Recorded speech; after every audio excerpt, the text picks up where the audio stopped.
Back to the Miss Linda C. Jones YouTube variety channel. I am coming to you live from my beautiful historic hometown of New Orleans, Louisiana. So, recently on Wednesday, the day before yesterday, I was given this really cool book. And the person that gave me the book, and I'll share who that is at the end of this video, has a mutual love of music as I do.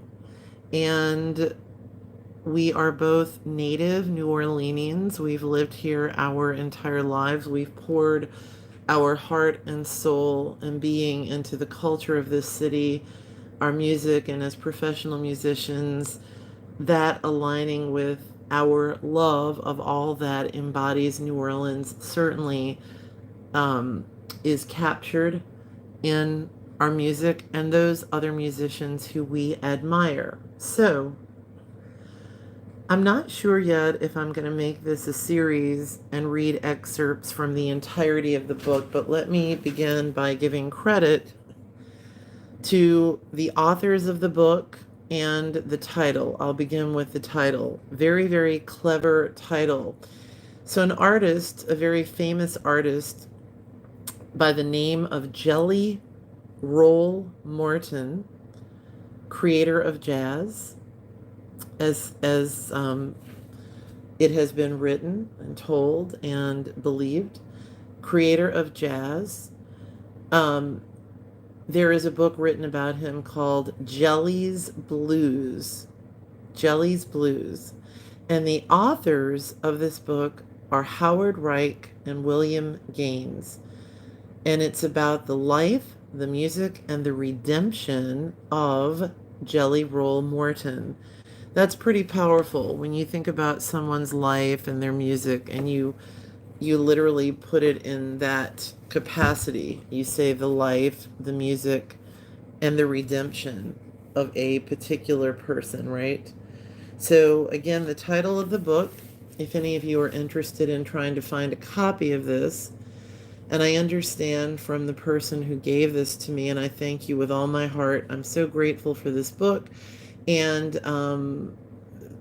he was only able to find 2 copies left, one for himself and for me. So I'm so honored to have this book. Again, it's called Jelly's Blues, The Life, Music, and Redemption of Jelly Roll Morton by Howard Reich and William Gaines. So I'd like to begin by reading the preface of this book. And maybe I'll read part of the preface, or maybe I'll read the entire preface. And it's fascinating. And here on my YouTube variety channel, Miss Linda C. Jones,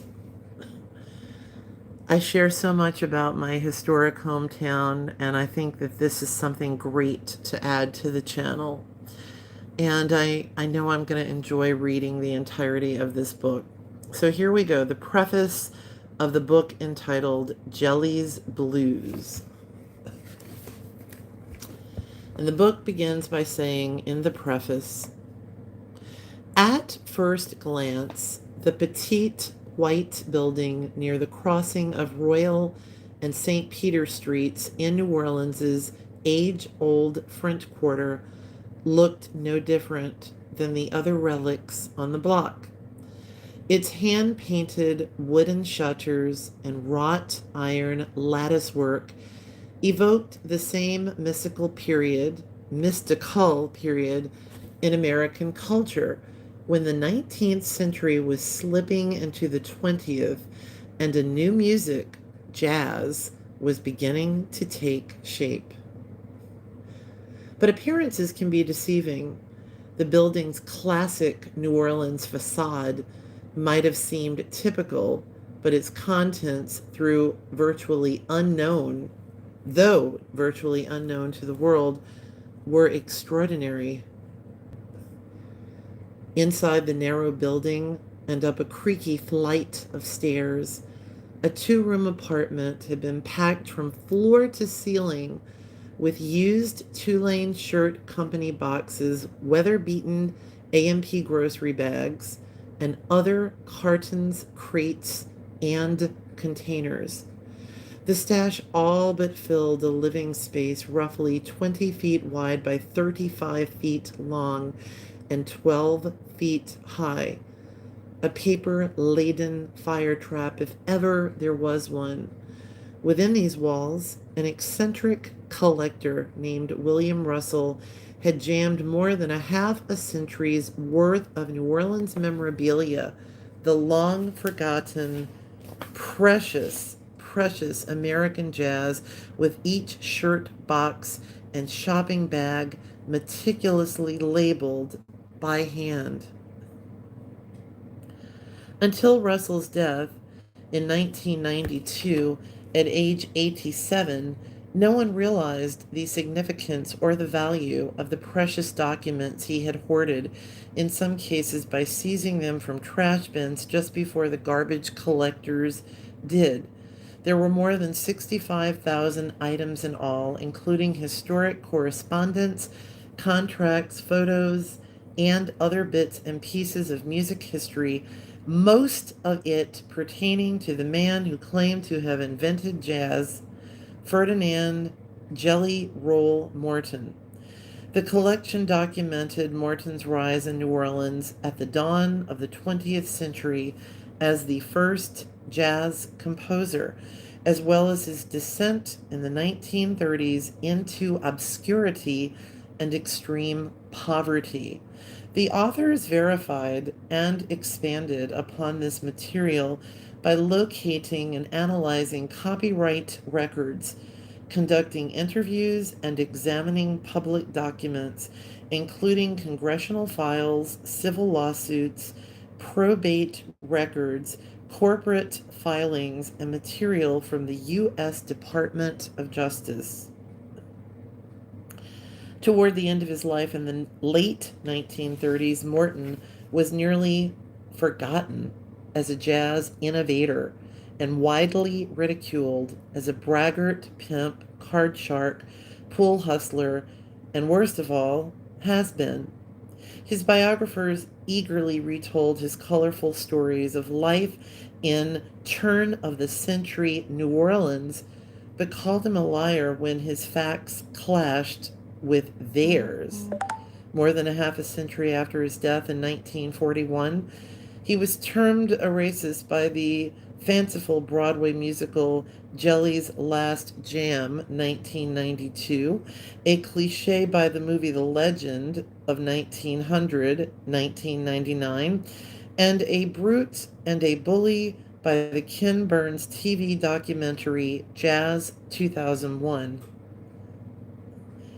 Like uncounted black jazz giants to come, he was caricatured by the white popular press and robbed by the white music industry. But Morton's attempts to claim his rightful place in American music history and to win back millions, he said, had been stolen from him were, alas, casually brushed aside by history. Even those who acknowledged Morton's achievements as the first musicians to prove the art of jazz could be captured on paper in the form of complex, contrapunctual scores, blamed his demise on Morton's shortcomings of character or talent.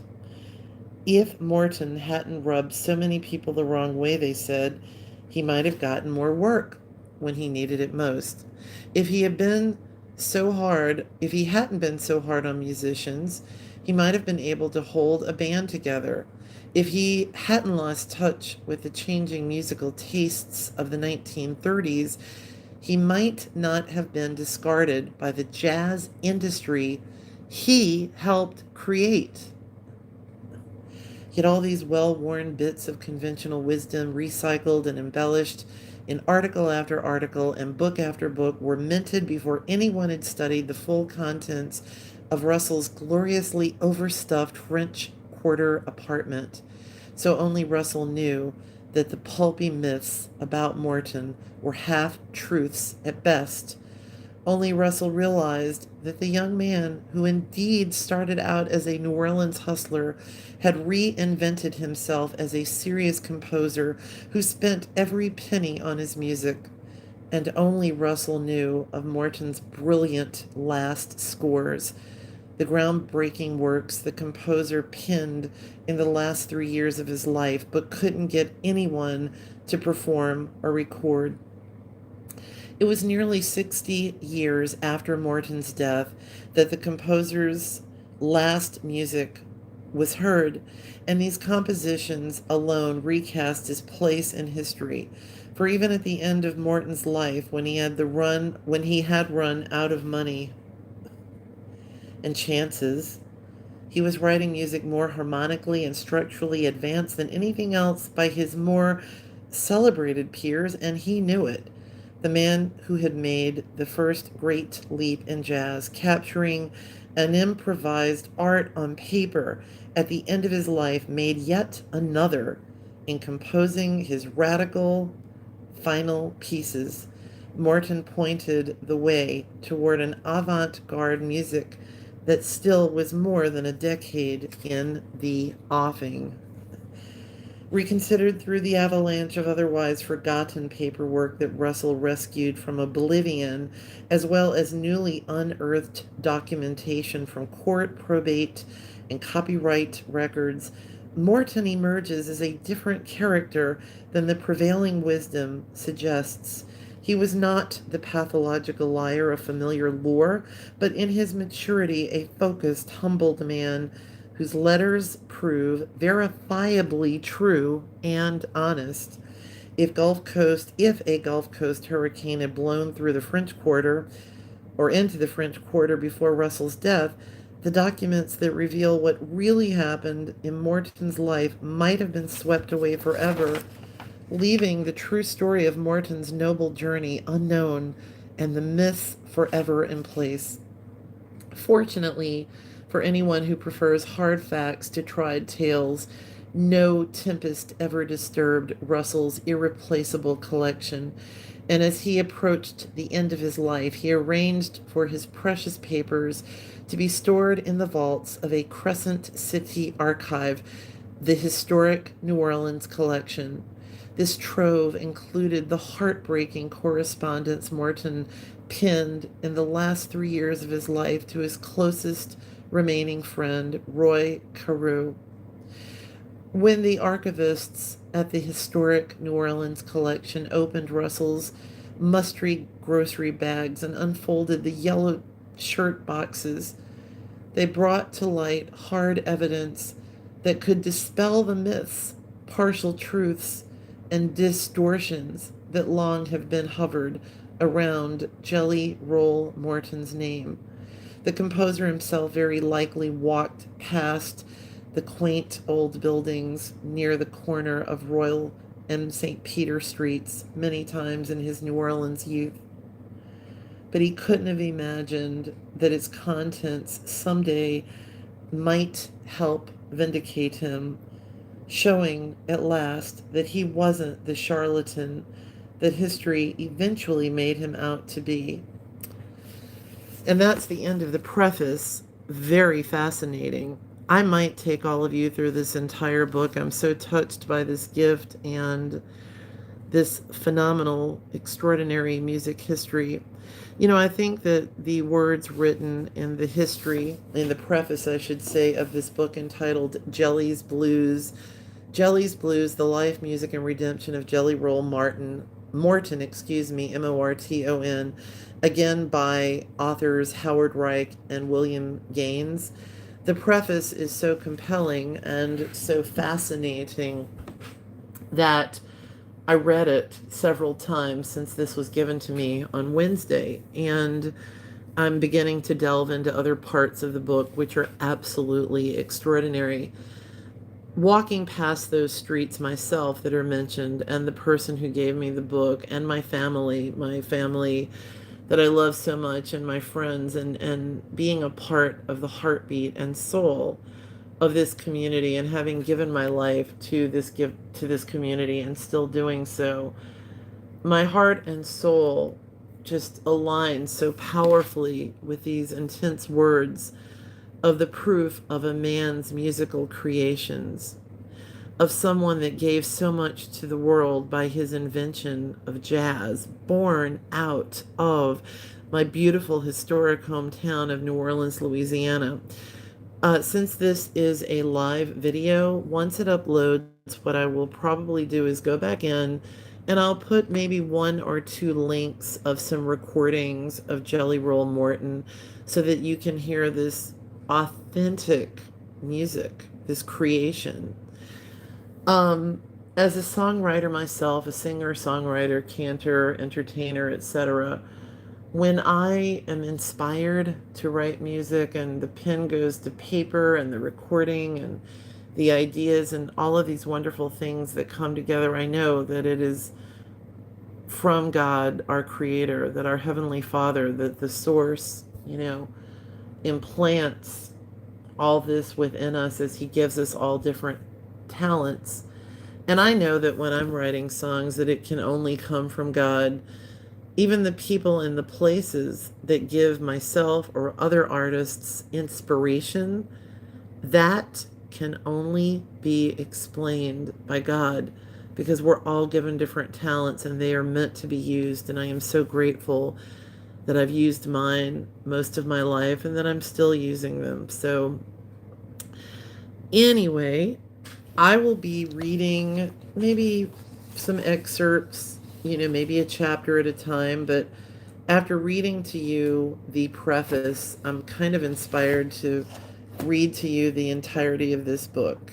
And now I send out much gratitude to the INCENSE Man who gave me this book, an extraordinary, phenomenal musician himself, who has poured his heart and soul and music into this city that we love so much.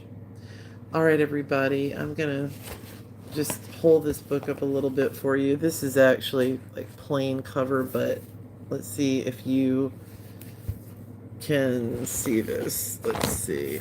Yeah, so Jelly's Blues, The Life, Music, and Redemption of Jelly Roll Morton by Howard Reich and William Gaines. So there you have it. There you have it. Jelly's Blues. Really awesome book. All right, everybody, I hope you enjoyed this live. I'll be uploading other videos and other material, shorter videos.